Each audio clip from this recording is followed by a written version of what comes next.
I called my son Bobby after receiving an invitation from my in-laws to join them on a vacation. I'm planning a trip with your grandparents. What about you? Do you have any plans? Well, I have practice. You all should go and have fun, Bobby replied. Isn't this trip a bit out of the ordinary? Are you okay, Mom? I'll manage. I'll bring you back a souvenir, so work hard at your practice. Influenced by me, Anson has always been passionate about marathon running. He even earned a college scholarship for it. Though his university is nearby, he stays in the dorms to save on commuting time and only comes home during long holidays. I knew he couldn't join the trip, but I thought I should at least ask. His response was exactly what I expected. Hello, everyone. My name is Nancy, a 45-year-old working woman. My husband, Peter, is 5 years older than me and was once my boss. He is a competent man, and I respect him. After our marriage and the birth of our son, we built a happy family.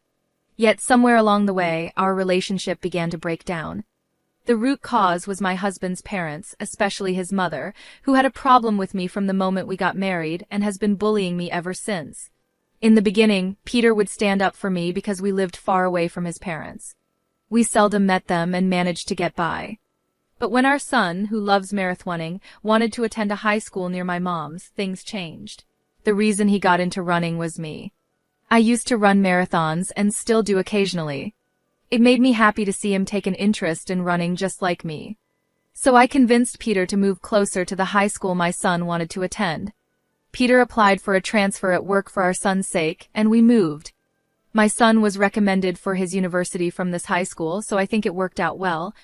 Go get the rental car tomorrow morning and pick up my parents on your way back, Peter said the day before our trip, leaving me puzzled. Why am I the one renting the car? What are you going to do? I'm exhausted from work, so I'll sleep until the last minute. Once you pick up my parents, come back and I'll take over from there. It's on the way to our destination anyway. I understood his logic, but if anything, I was even more drained. Despite working similar hours, I handled all the household chores. Reflecting on it, we used to share household tasks equally. However, since moving closer to his parents, their frequent visits disrupted this balance. Whenever his mother caught Peter doing housework, she vehemently opposed it. Housework is the wife's job. It's not something the breadwinner should do, isn't that right, Nancy? His mother's intense gaze overwhelmed me, and I found myself nodding in agreement. This pattern persisted until Peter gradually ceased all household tasks. While some blame fell on Peter, I believed his mother played a significant role. Furthermore, Peter began echoing his mother's views, asserting, I am the breadwinner, from time to time. By then, it felt futile to rectify the situation. I lacked the motivation to even attempt it. Peter underwent significant changes in the past few years. His work performance appeared to decline, and he often directed his frustrations toward me.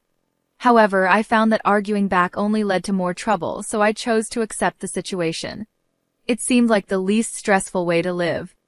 Thoughts of divorce crossed my mind at times, but the prospect of our son's college recommendation held me back. I feared it might disadvantage him if we became a single-parent family, so I shelved the idea. Instead, I adopted a mindset of caring for a pet rather than a person, which surprisingly alleviated some of my stress. Gradually, I realized that pursuing a divorce wasn't worth the energy, and that's how I've ended up where I am today. The reason I agreed to this trip was simple. It was to a resort I adored. I knew I could have a fantastic time even if I ended up exploring alone. Frankly, I was prepared to do things separately from my in-laws and husband if need be. Perhaps I was invited mainly for driving duties, but both my husband and father-in-law could drive, so I figured it would work out anyway. I played along with the notion that our pampered pooch was being demanding again. As instructed by my husband, I headed to my in-laws' place to pick up the rental car. Nancy, you're late. Is that the car for today? You should have rented a bigger one, my mother-in-law commented. Well, it's better than your tiny car at least, she added. The car we typically use is what I bought myself. Since I commute to work, I naturally assumed I'd be its primary user, having paid for it out of my own pocket.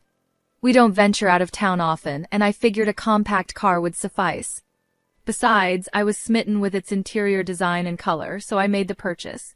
Yet, my husband would help himself to it without asking and even chauffeur his parents around in it. To make matters worse, my mother-in-law criticized the car size and treated me as if I could only afford a modest vehicle. I suggested they use my father-in-law's car for the trip, but he was reluctant to let others drive it and didn't want to take on the entire driving responsibility himself. Consequently, we opted to rent a car. However, I wasn't consulted about any of this. I merely discovered I'd be responsible for picking up the rental car and driving it with them comfortably settled in the back seat. It left me tempted to suggest they handle their own transportation. To put it simply, they were exhausting. In the end, despite my husband's initial promise to share the driving duties, he slept for the entire journey. My father-in-law refused to drive unless it was his own car, leaving me to navigate the entire trip to our destination with my husband dozing in the passenger seat. My father-in-law incessantly criticized my driving, offering nitpicking suggestions after it was too late or questioning my decisions at traffic lights. It was nothing but needless stress.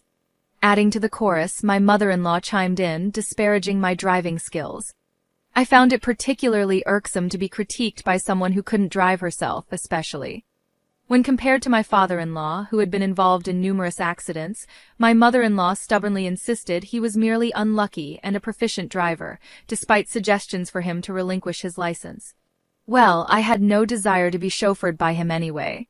I didn't mind taking the wheel, but I wished he'd refrain from constant interference. Upon arriving at our destination, my husband finally stirred from his slumber.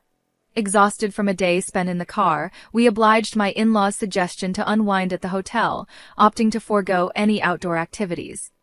I relished the opportunity to unwind, taking a dip in the pool and leisurely exploring the hotel grounds. It was a satisfying way to spend the day. Following a delicious dinner and a relaxing visit to the spa, I returned to our room to find my husband already fast asleep. I wasn't sure what my in-laws were up to in the adjacent room, but they were likely fast asleep as well. In our room, I settled into bed. When I awoke to the crisp morning air, my husband was still sound asleep. With some time before breakfast, I decided to take a leisurely stroll. However, upon my return, I was met with an unthinkable sight. My husband was nowhere to be found, and his belongings were missing too. Frantically, I searched the room and even attempted to reach my in-laws next door, but there was no response. At the front desk, I learned they had already finished breakfast an hour earlier than I had been told. It seemed they had left me behind. Additionally, I was left to settle the checkout process alone.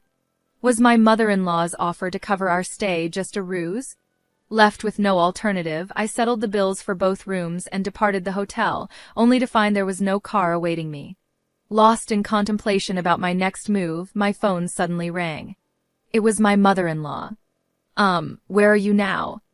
I inquired, puzzled by the situation. My mother-in-law chuckled in response. "Just enjoying some quality family time since we're on vacation." "I see, but then why didn't you all just go together from the beginning instead of leaving me behind?" I couldn't help but ask. "Wow, Nancy, you did express interest in joining us, didn't you?" "That's why we decided to bring you along," she replied casually. I recalled mentioning my desire to visit this resort while casually watching TV with my husband. Was that what he remembered? Typically, it would have been endearing if he recalled my casual remarks, but this time it felt like he used it to irk me. What's more, I was the one who did most of the driving to get here. Why should I be reminded that I was brought here by my mother-in-law, who neither drove nor contributed financially?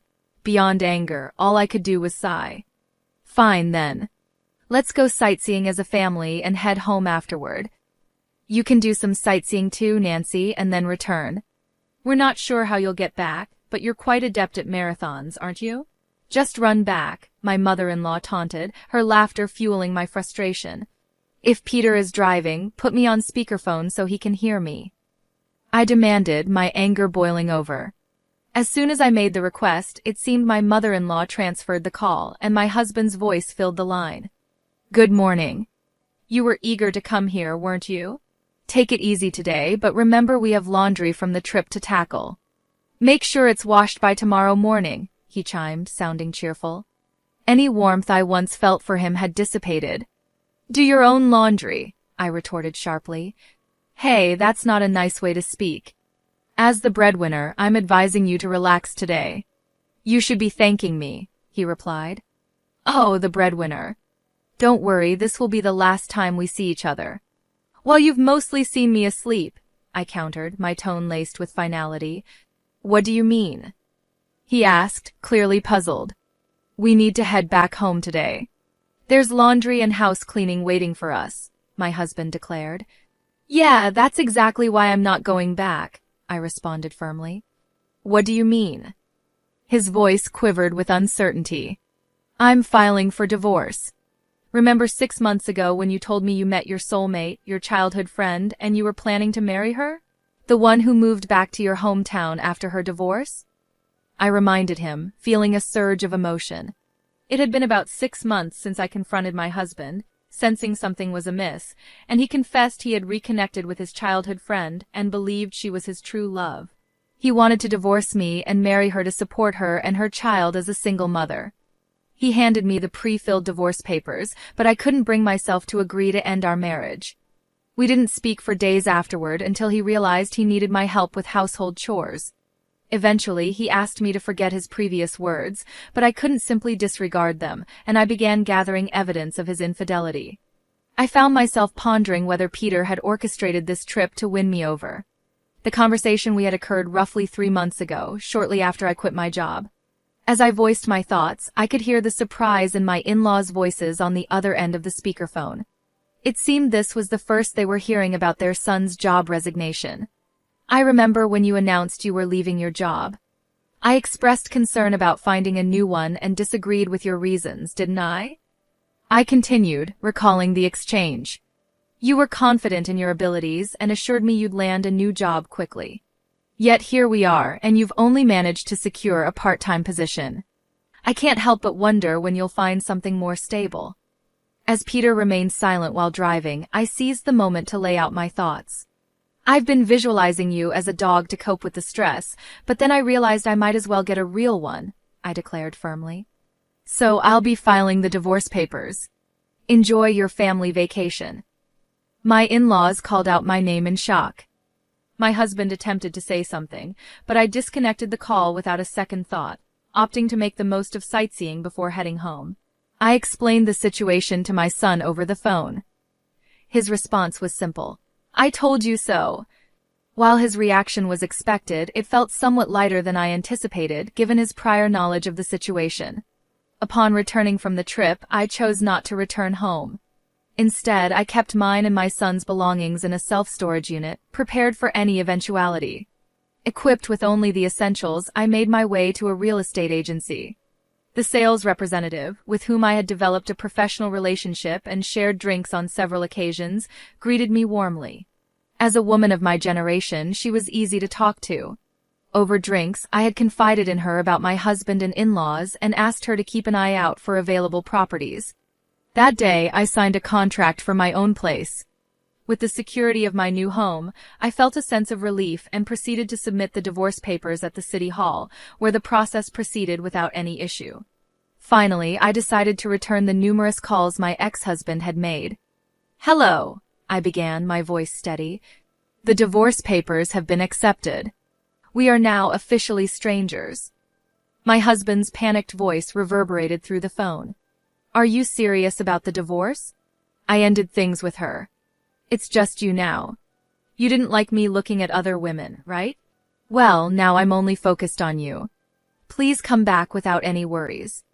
But his words only elicited disgust from me. Huh? What are you talking about? I never aimed to please you in the first place. And you didn't end things with her, did you? You were dumped because you couldn't find a job and had no money, correct? As it turned out, my husband's mistress was acquainted with the sales representative who had helped us find our new place. What a small world. She had listened to my husband's mistress's complaints about him, claiming to be his current girlfriend. Apparently, after he quit his job and started working part-time, she saw no reason to stay with him and ended things. But a fling is just a fling. I'll definitely be seeking compensation. That's correct, even though they split up now. The fact remains that he cheated, and there's evidence. Compensation? I already told you we broke up. It's just you now. At this point, I could only let out a sigh. So you're implying that now that you're single, you're considering another affair? I don't care what you do, but I'm through with being taken advantage of. You didn't even notice that your belongings were missing from the house because you didn't care, did you? I'm not returning, so dispose of whatever you don't need. With that, I ended the call. Despite this, my ex-husband continued to call me, and even my former in-laws reached out. But, of course, I have no intention of returning to that house. My ex-husband still hasn't found a job, can't afford the rent, and has moved back in with his parents. Meanwhile, my ex-father-in-law continues to drive recklessly. Recently, my ex-father-in-law crashed into a neighbor's fence with my ex-mother-in-law in the car. Thankfully, no one was injured, but they lacked property insurance and had to borrow money to cover the repair costs. All of this was detailed in an email that my ex-husband continued to send me. I find his misfortunes somewhat amusing. While I don't respond, I haven't blocked his emails either, quietly enjoying the spectacle.